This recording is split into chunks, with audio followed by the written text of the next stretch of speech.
नमस्कार, मैं हूं पंकज कुमार। इस खास पेशकश में मैं एक ऐसे शख्सियत से आपकी मुलाकात कराने जा रहा हूं जो कि आपकी रोजाना समस्याओं के बारे में विस्तार से बताएंगे। दरअसल ये ऐसी समस्याओं का इलाज आपको बताएंगे जिससे हम और आप में से कई सारे लोग रोजाना दो चार होते हैं। आप समझ गए होंगे, सुबह हम उठते हैं और पेट की समस्या बड़ी गंभीर होती है। और पेट की समस्या क्यों होती है? पेट जिसके बारे में हम कहते हैं कि ये ब्रेन से कनेक्टेड है। अब पेट का संबंध ब्रेन से क्या है? पेट हमारा खराब क्यों रहता है? पेट में क्या सारी दिक्कतें रहती हैं जिससे कॉन्स्टिपेशन रहता है, लूज मोशन रहता है, आईबीएस सुना होगा आपने।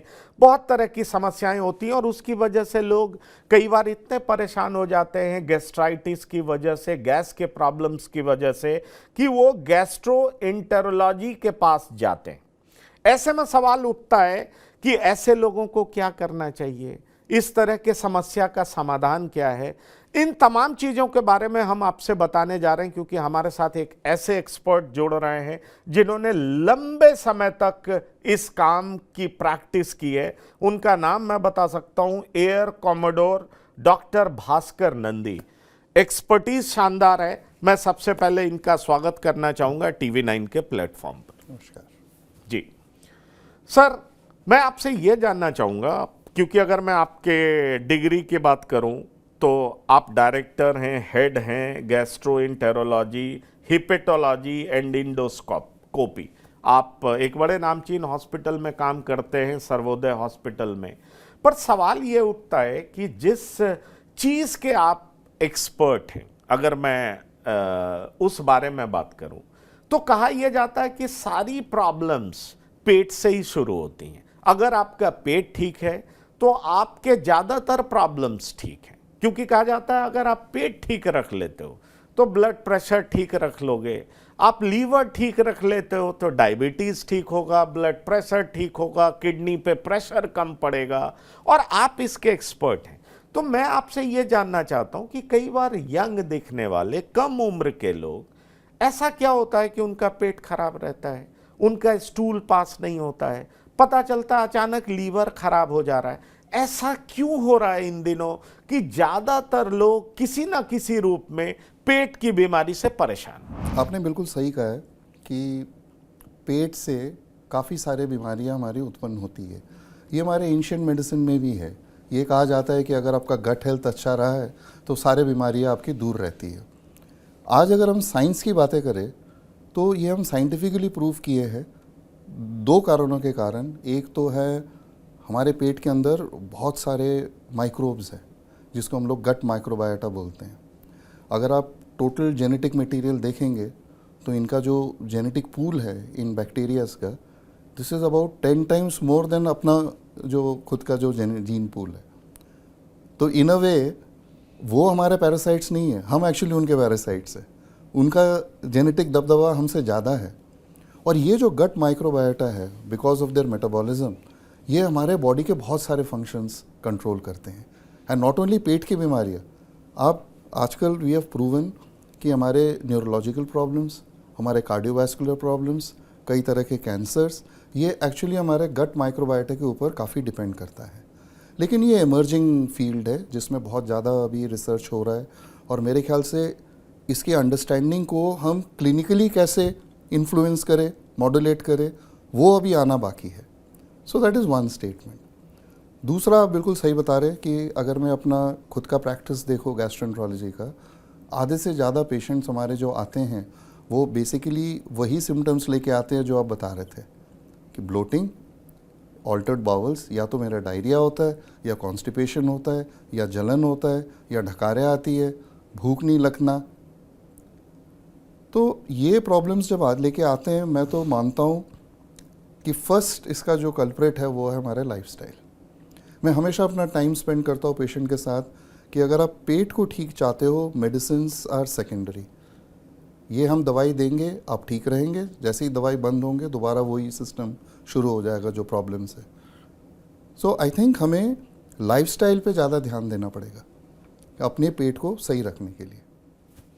व्यक्ति पर, लाइफस्टाइल पे ध्यान किस तरीके से रखा जाए, ये तो एक बहुत महत्वपूर्ण सवाल है, हम उस पे आते हैं।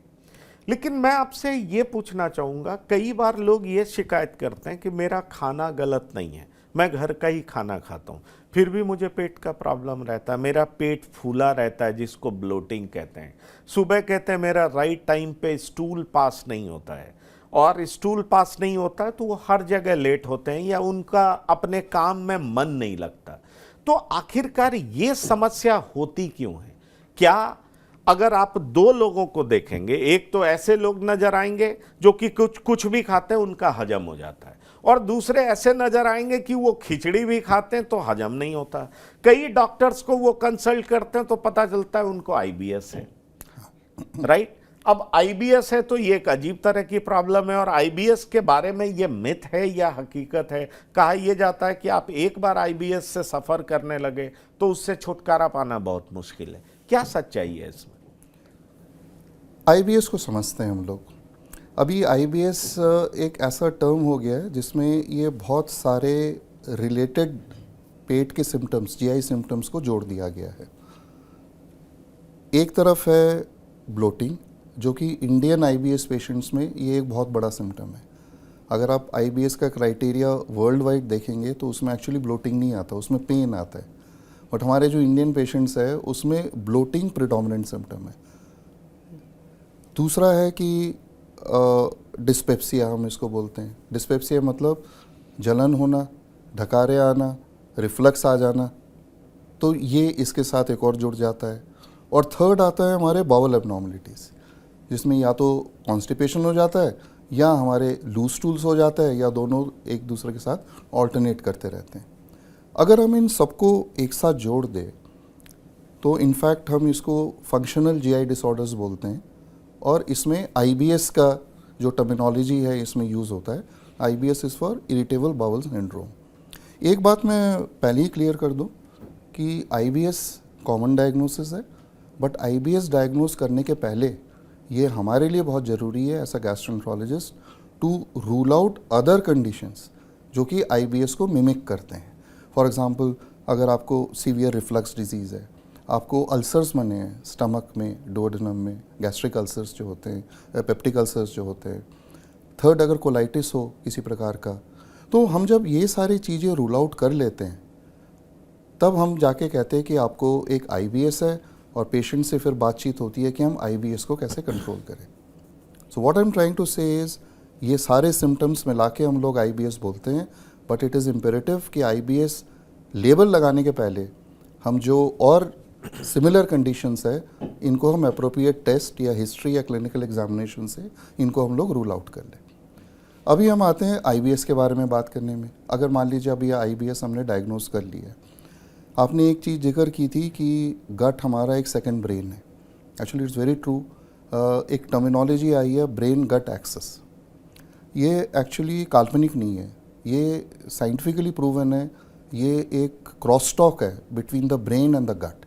ये दोनों आपस में बात करते रहते हैं, और बॉडी के अंदर बातचीत कैसे होती है, it is done through various receptors, molecules and signal pathways.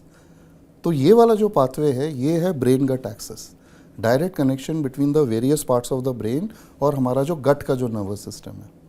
और ये हमारा बड़ा कॉमन ऑब्जर्वेशन है कि जिस दिन पेट खराब है उस दिन मूड खराब रहता है, या जिस दिन मूड खराब रहता है उस दिन हमारा पेट खराब रहता है। तो इस ब्रेन गट एक्सिस को हम मॉड्यूलेट कैसे करें?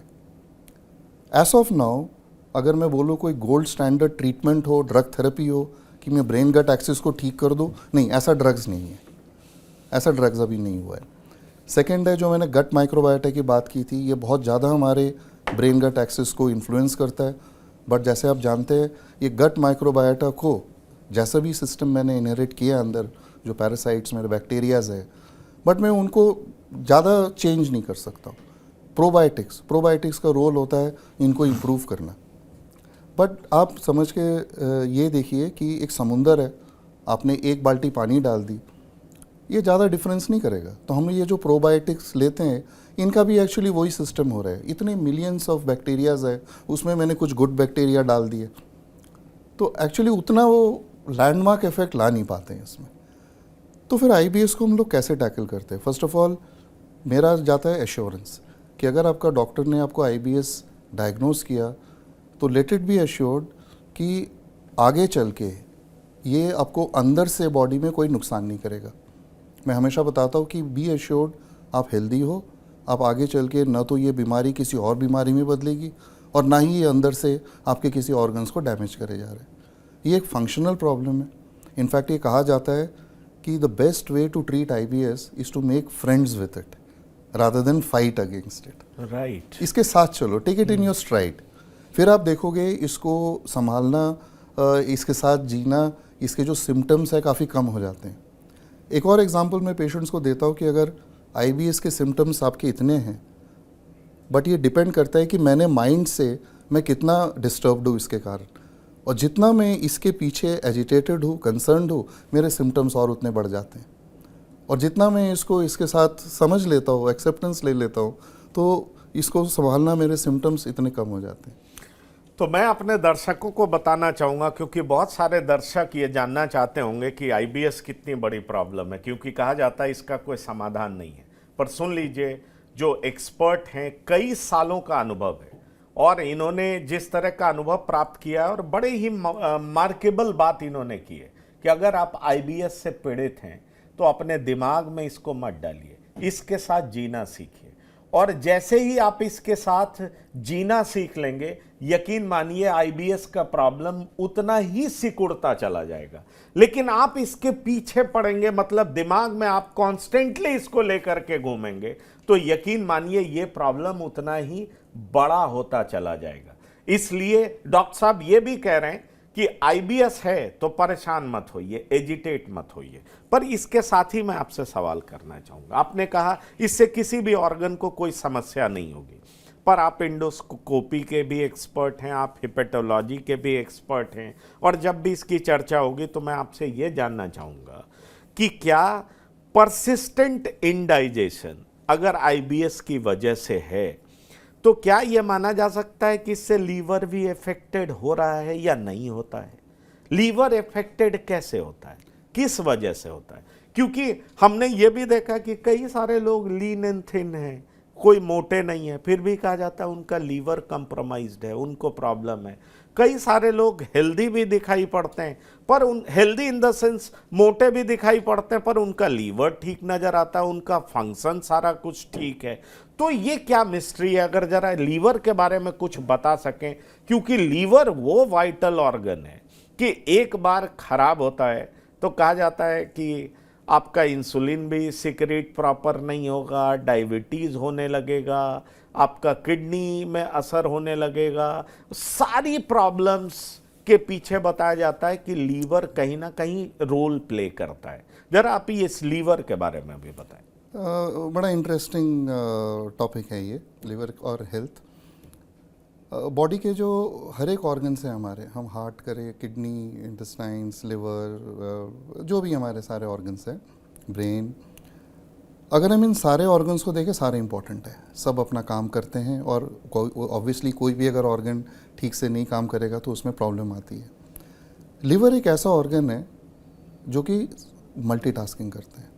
मतलब अगर आप लिवर के फंक्शंस देखेंगे, चाहे वो सिंथेटिक हो, चाहे वो मतलब क्रिएट करता है, प्रोटीन सीक्रेट करता है, हमारे इम्यूनोलॉजी में, इम्यून सिस्टम के लिए लिवर सबसे ज़्यादा कंट्रीब्यूट करता है। लिवर एक डिटॉक्सिफाइंग ऑर्गन है, बॉडी के जितने डिटॉक्सिफिकेशन है वो लिवर करता है। तो ये जो मल्टीटास्किंग करता है, तो लिवर सबसे बड़ा इम्पॉर्टेंट है। और दूसरी बात, लिवर कैसे डाइजेस्टिव सिस्टम से माना जाता है जुड़ा हुआ है, आपका गट का जितना भी आप खाना लेते हो, जो हमारे इंटेस्टाइन से हमारे गट में जाता है, उसका सबसे फर्स्ट स्टॉप लिवर होता है। वो पूरा सर्कुलेशन पहले लिवर में आता है, लिवर उसको फिल्टर करता है, लिवर उसको एब्जॉर्ब करता है, लिवर उसको आगे फेंकता है। तो obviously liver is the first barrier of defence कि जो मेरे लिए अच्छा है या जो मेरे बॉडी के लिए अच्छा नहीं है। तो ये माना जाता है कि लिवर एक अहम भूमिका निभाती है डाइजेशन लेके। लेकिन एक बात मैं बिल्कुल क्लियर करना चाहता हूँ यहाँ पे कि आम तौर से हमारे जो सो कॉल्ड गैस्ट्रिक सिम्टम्स हैं, पेट फूलना, जलन होना, ढकारे आना, ब्लोटिंग हो जाना, मोशंस की एबनॉर्मलिटी, हम मान लेते हैं कि ये लिवर ख़राब है। हमें ये जानना ज़रूरी है कि ये हमारे डाइजेस्टिव सिस्टम, गट रिलेटेड सिम्टम्स है। ये एग्जैक्टली लिवर खराब के सिम्टम्स नहीं है. Though liver is associated with our digestive system and our other metabolism, लेकिन ये लिवर के सिम्टम्स नहीं है, ये प्योरली गट के सिम्टम्स है. लिवर के सिम्टम्स अलग है. दूसरी बात यह है कि लिवर डिजीज़ इंडिया में बहुत कॉमन है और ये बढ़ता जा रहा है. ये एक एमर्जिंग, इनफैक्ट आप कह सकते हैं कि लिवर डिजीज़ एक पब्लिक हेल्थ प्रॉब्लम है. उसके रीजंस है. अगर आप कॉमन लिवर के डिसऑर्डर्स देखेंगे तो उसमें फैटी लिवर तो है ही, जो जिसका आपने जिक्र किया है. India is the diabetes capital of the world. और डायबिटीज़ एंड फैटी लिवर का बड़ा क्लोज एसोसिएशन है. In fact why diabetes, metabolic syndrome का फैटी लिवर से क्लोज एसोसिएशन है, जिसमें डायबिटीज़ है, हाइपरटेंशन है, हाई कोलेस्ट्रॉल है और लिवर में फैट है. ये एक्चुअली एक सिंड्रोम हो जाता है, ये metabolic syndrome. Hepatitis B, 40 million people India में हेपेटाइटिस बी से इन्फेक्टेड है. मतलब ये उससे हेपेटाइटिस बी के शिकार है. अल्कोहलिक लिवर डिजीज़, जो आजकल हेपेटाइटिस बी को भी बीट करके सबसे कॉमनेस्ट लिवर डिजीज़ इंडिया में हो गया है. एंड फाइनली आप देखिए लिवर कैंसर. मैंने इन 4 चीज़ों का इसलिए जिक्र किया है, ये चारों डिजीज़ प्रिवेंटेबल है. मतलब इन चारों डिजीज़ जिनका हम मानते हैं कि कोई गोल्ड स्टैंडर्ड ट्रीटमेंट नहीं है जिससे कि मैं आपको ठीक कर सकूं, मैं केवल कंट्रोल कर सकता हूं. बट हमारा सवाल है कि ये चारों डिजीज़ प्रिवेंटेबल है. अगर हमारी अवेयरनेस हो इसके बारे में, अगर हम प्रिकॉशंस लें, तो एक्चुअली ये चारों चीज़ें, alcoholic liver disease, fatty liver disease, hepatitis B and ये तीनों when they lead to liver cancer, actually ये सारे प्रिवेंटेबल हो गए. मैं चाहूँगा कि मैं रिक्वेस्ट करूँगा कि आप हमारे दर्शकों को बता दें कि कैसे प्रिवेंटेबल है, क्या करें हम जिससे हम इन तमाम डिजीज़ से बच सकें, हमारी ज़िंदगी में ये शामिल ना हो, हमें परेशान ना करें.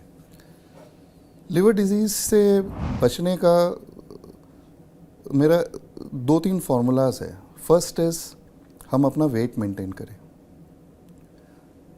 सबसे प्रॉब्लम लिवर को तभी होता है जब हम ओवरवेट या ओबीज होते हैं, तो उसमें फैटी लिवर आ जाता है और फैटी लिवर से फिर आगे जाके क्रॉनिक लिवर डिजीज़ बन के ये सारे प्रॉब्लम शुरू होती है. तो मेरा पहला स्टेप होता है कि maintain your ideal body wait. वो हम आगे बात कर सकते हैं कि आइडियल बॉडी वेट हम कैसे मेंटेन करें. दूसरा है कि अल्कोहल इंटेक जो है उसको हमें या तो हम ना लें, और अगर ले तो हमें सेफ लिमिट्स हमें आना चाहिए कि क्या है और उसको उस मॉडरेशन में ले.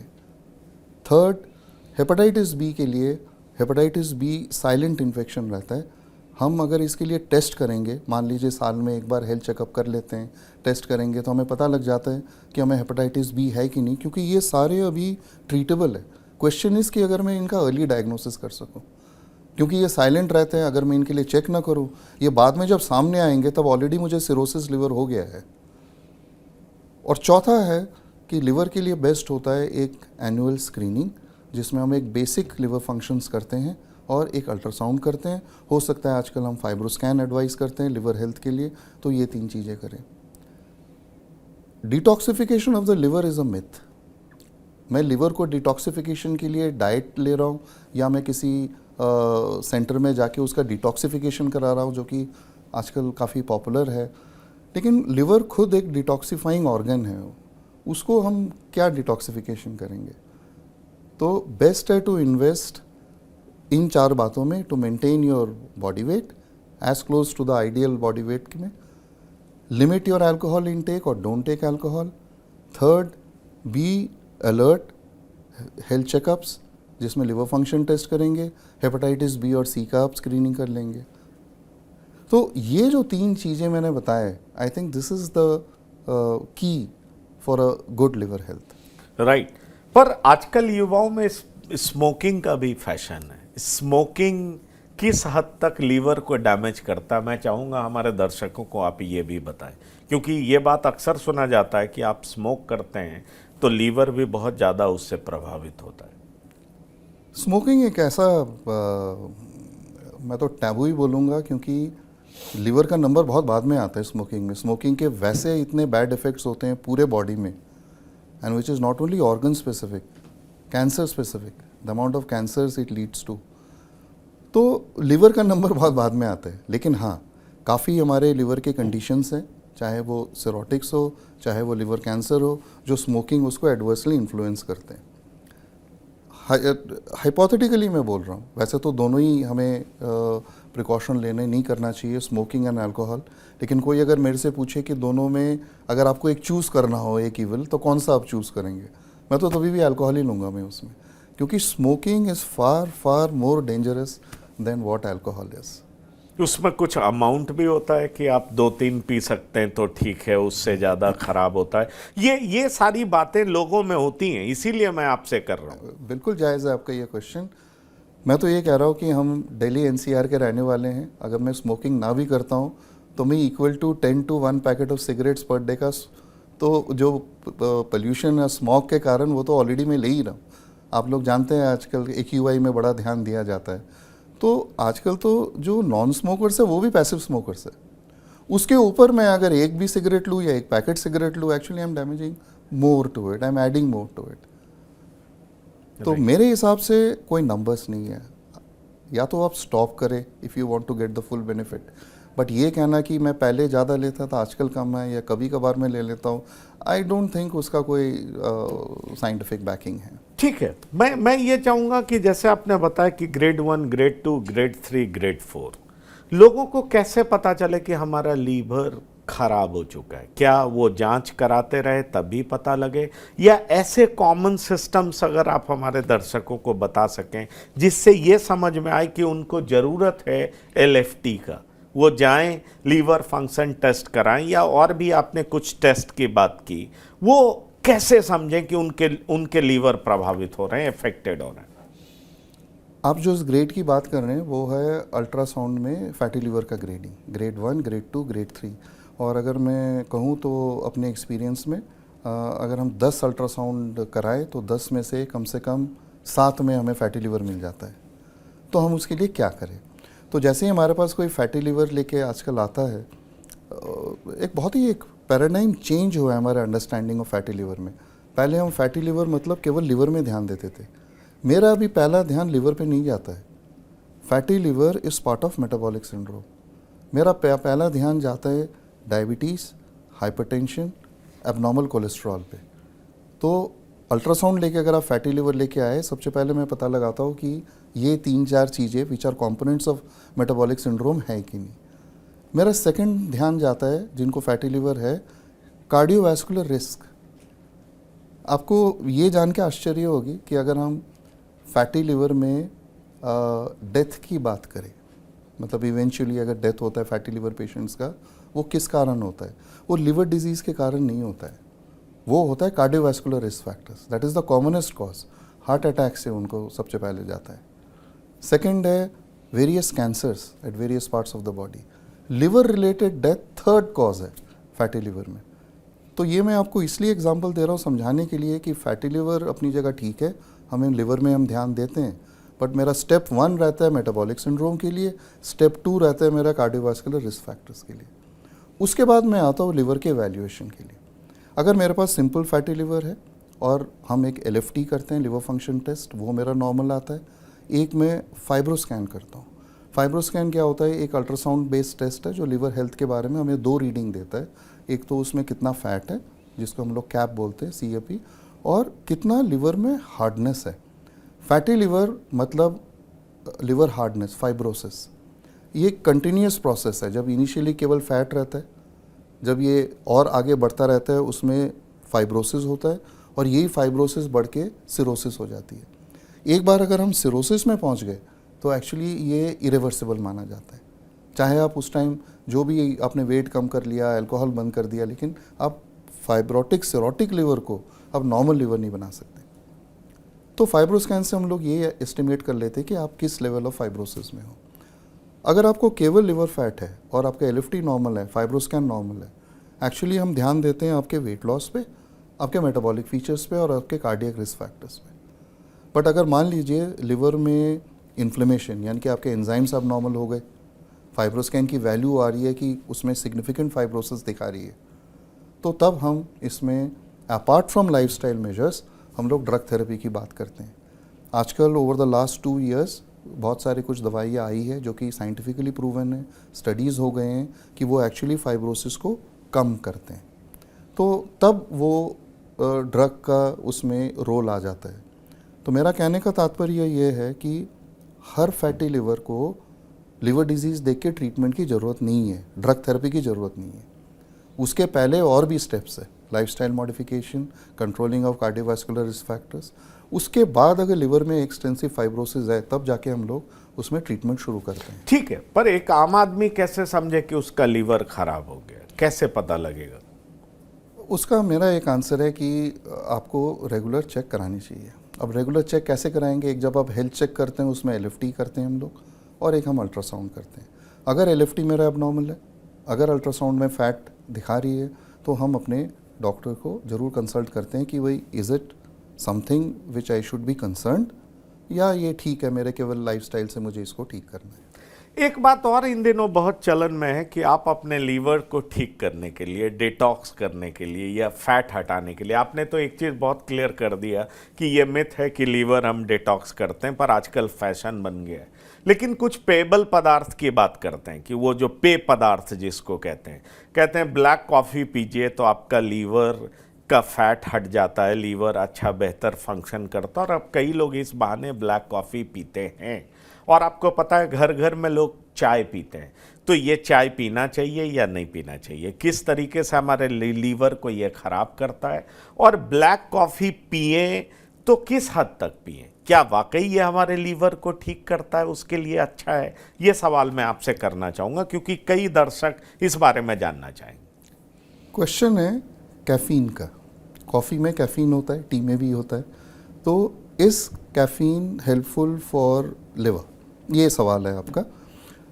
जो स्टडीज़ हुई है, आजकल स्टडीज़ आ गई है, उसमें ये दिखाया गया है कि अगर आपको फैटी लिवर है और ये फैटी लिवर कैंसर में प्रोग्रेस कर सकती है, सब लोगों में नहीं करती, बहुत कम लोगों में करती है, लेकिन करती है, तो ये लिवर कैंसर में जा सकता है। तो ये देखा गया है कि अगर आप 2 cups of black coffee per day लेंगे तो ये प्रोग्रेशन नहीं होता है, कम हुआ है। लेकिन ये स्टडीज़ है, इंडिविजुअल स्टडीज़ है सेंटर्स के। अभी भी ये एक सेंट्रल गाइडलाइन में नहीं आया कि अगर आपको फैटी लिवर है आप कॉफ़ी पीना शुरू करिए, ये गाइडलाइंस में नहीं है ये।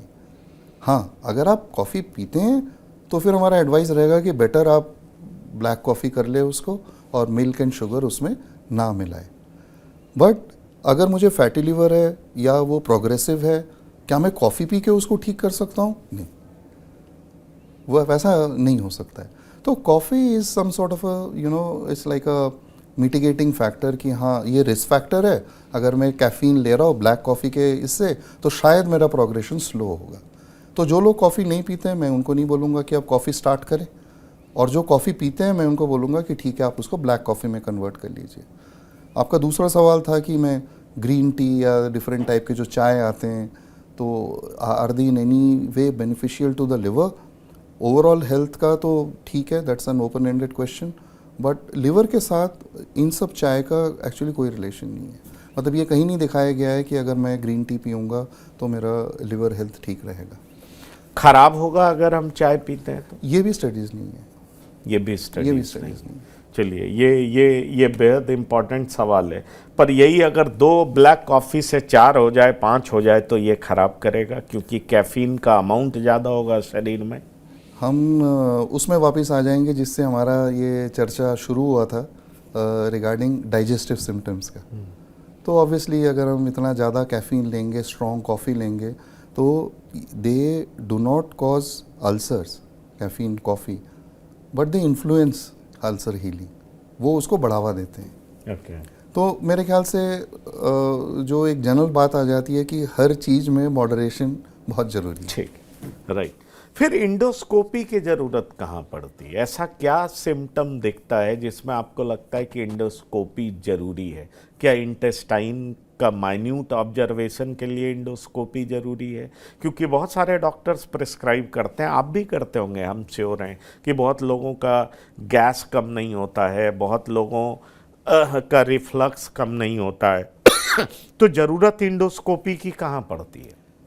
अगर हम डाइजेस्टिव सिम्टम्स को दोबारा रिवाइज करें जो हमने शुरू में डिस्कस किया था, जैसे कि पेट फूलना, ब्लोटिंग, रिफ्लक्स, पेन, पूरा छाती में जलन होना, या हमारे अपर एब्डोमेन डिस्कम्फर्ट रहना, इसमें तो ये जो सारे सिम्टम्स है ये हम आम तौर से एसिड रिलेटेड बोलते हैं, या जनरल भाषा में कहते हैं कि हमें गैस की प्रॉब्लम है या गैस्ट्रिक प्रॉब्लम है। अगर मैं 10 पेशेंट्स ऐसे देखूं तो अराउंड 8 पेशेंट्स में या 9 पेशेंट में इनमें ये डाइजेस्टिव फंक्शन के प्रॉब्लम है, इसमें अल्सर नहीं निकलेगा अगर हम पेप्टिक अल्सर की बात करें। बट इन्हीं 10 में से एटलीस्ट 10% एक पेशेंट को अल्सर भी निकलेगा। अल्सर का डायग्नोसिस एंडोस्कोपी में होता है। तो हम लोग एंडोस्कोपी किसको एडवाइस करते हैं, क्योंकि ये तो बड़े कॉमन सिम्टम्स है डाइजेस्टिव सिम्टम। तो हमारे पास कुछ रेड फ्लैग साइंस है या अलार्म फीचर्स हम बोलते हैं कि ये अगर आपके सिम्टोमेटोलॉजी में है तो हम लोग ज़रूर चाहेंगे कि आप पहले एंडोस्कोपी कर ले, इनको रूल आउट कर ले। वो क्या सिम्टम्स है? अगर यही डाइजेस्टिव सिम्टम्स एक एल्डरली में अभी शुरू हुए हैं, एक person who is let's say 60 years and above, और उसको पहली बार ऐसा शुरू हुआ है, उनको डेफिनेटली हम लोग एक रेड फ्लैग साइन मानते हैं।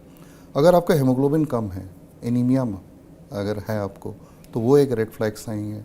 रिकरेंट वॉमिटिंग, बार बार उल्टियाँ हो रही है, तो उसमें हम ज़रूर करते हैं। और चौथा है कि पेन एब्डोमेन रिलेंटलेसली हो रहा है, specially early morning, middle of the night में आप जग जाते हो क्योंकि इतना पेट में दर्द हो रहा है। तो ये जो 4 सिम्टम्स हैं हम ज़रूर इसमें एंडोस्कोपी करते हैं पहले, क्योंकि इसमें हमें अल्सर्स या इस टाइप के जो अनकॉमन और बीमारियां हैं उनका हमें डाउट होता है as against a simple acidity problem. तो इनको तो हम कहते हैं कि आप ज़रूर एंडोस्कोपी पहले कराएं, उसके बाद हम लोग अपना ट्रीटमेंट शुरू करें। बाकी केसेस में जो एसिडिटी लेके आते हैं, ये सिम्टम्स लेके, मैं पहले उनको लाइफस्टाइल का एडवाइस देता हूँ, सेकंड उनको ड्रग थेरेपी देते हैं जो रिक्वायर्ड है। अगर वो ठीक नहीं होते और a reasonable period of time, मान लीजिए 2 वीक्स और समथिंग, तब डेफिनेटली उसको एंडोस्कोपी के लिए हम लोग एडवाइस करते हैं।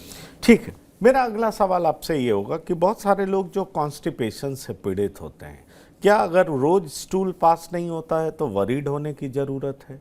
ब्लोटिंग है, स्टूल पास नहीं हो रहा है, जा रहे हैं पास नहीं हो रहा है, फील हो रहा है पास नहीं हो रहा है, और अगर हो भी रहा है तो स्टूल स्टिकी हो रहा है, ये सारी दिक्कतें आती। तो ये किस तरह की, क्योंकि कॉन्स्टिपेशन में हमने पहले सुना था हार्ड स्टूल, मोटा स्टूल, लेकिन ऐसा नहीं है, स्टिकी स्टूल, पास नहीं हो रहा है, लगता नहीं है कि पेट पूरे तरीके से क्लियर हो पाया है। तो ये कौन सी बीमारी और इसको लेकर के कितना वरीड होने की जरूरत है? ये कॉमन सिम्टम है और मान लेते हैं कि ये एक आईबीएस का एक बहुत ही बड़ा इम्पॉर्टेंट सिम्टम है कि ये जिस पेशेंट को आईबीएस होता है उनको इसी टाइप के ये प्रॉब्लम्स रहते हैं। जहाँ तक वरी का सवाल है, वही वाली बात आती है कि आपको डॉक्टर तो ज़रूर एक बार कंसल्ट कर लेना चाहिए।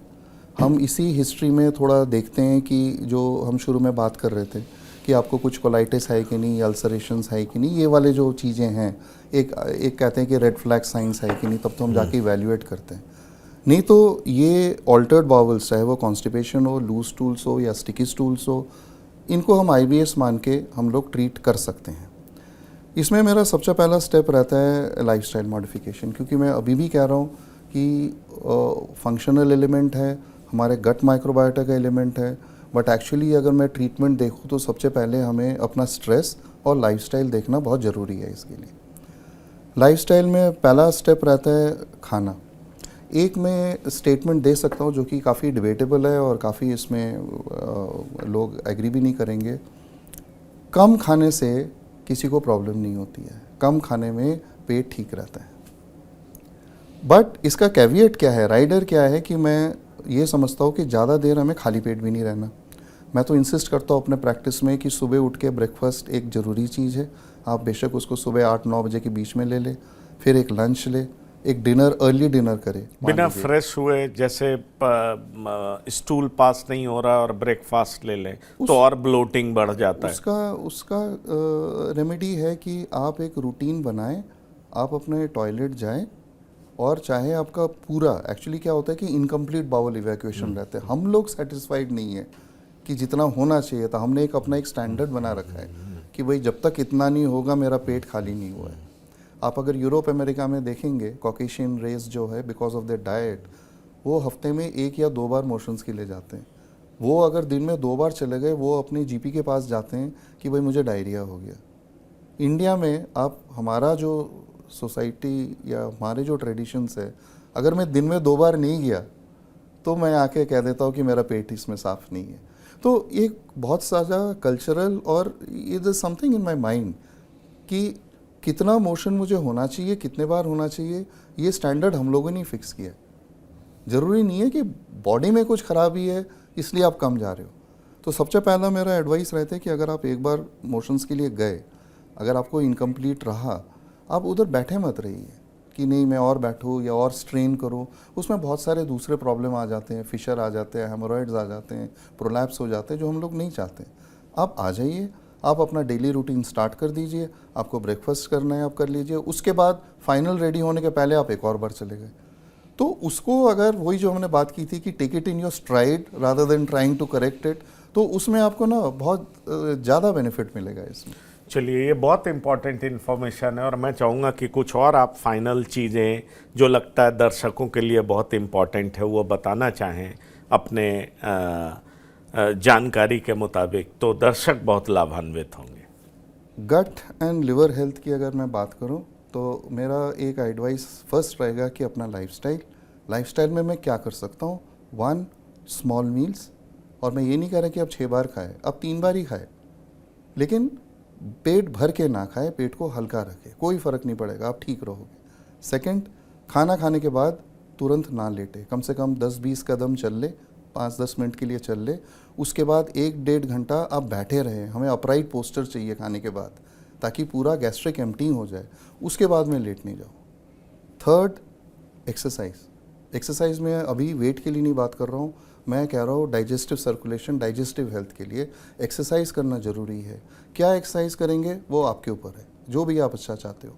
और इसी एक्सरसाइज में अगर आप अपना वेट मेंटेन करेंगे, जितना ज़्यादा हमारा सेंट्रल ओबेसिटी यानी कि तोंद बाहर आ जाता है, उतना ज़्यादा हमारा digestive problems, reflux, bowel movements, ये सारी चीज़ें अफेक्ट होते हैं। चलिए, तो ये बहुत बड़ी जानकारी, और इसीलिए आपने बड़े बुजुर्गों से सुना भी होगा, कम खाएं गम खाएं।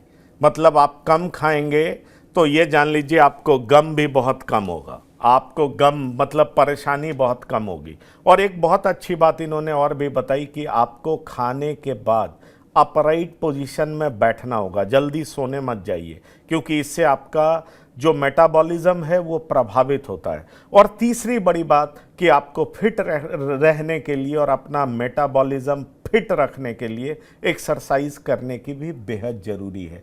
छोटा छोटा मील्स लें, 3 बार लें, ऐसा नहीं कि भर पेट खाएं, और भर पेट खाएंगे तो इससे आपको ज़्यादा ताकत मिलेगी, एनर्जी मिलेगी, ऐसा बिल्कुल नहीं है। एक रूटीन का पालन करें, कम खाएं, एक्सरसाइज करें, और तुरंत खाने के बाद सोने नहीं जाएं, इसका पूरा ध्यान रखें। इस खास पेशकश में डॉक्टर जी हाँ, और लीवर का भी चेक करते रहें, ये बहुत ज़रूरी है। तो इस खास पेशकश में डॉक्टर आपका बहुत बहुत धन्यवाद, क्योंकि आपने बहुत अच्छा इन्फॉर्मेशन दिया, लोगों को बताया, और मैं श्योर हूँ कि लोग इससे बहुत लाभान्वित होंगे। तो TV9 के प्लेटफॉर्म पे आने के लिए धन्यवाद और शुक्रिया। तो इस खास पेशकश में इतना ही। ताज़ा तरीन खबरों के लिए आप लगातार देखते रहिए TV9। धन्यवाद, नमस्कार।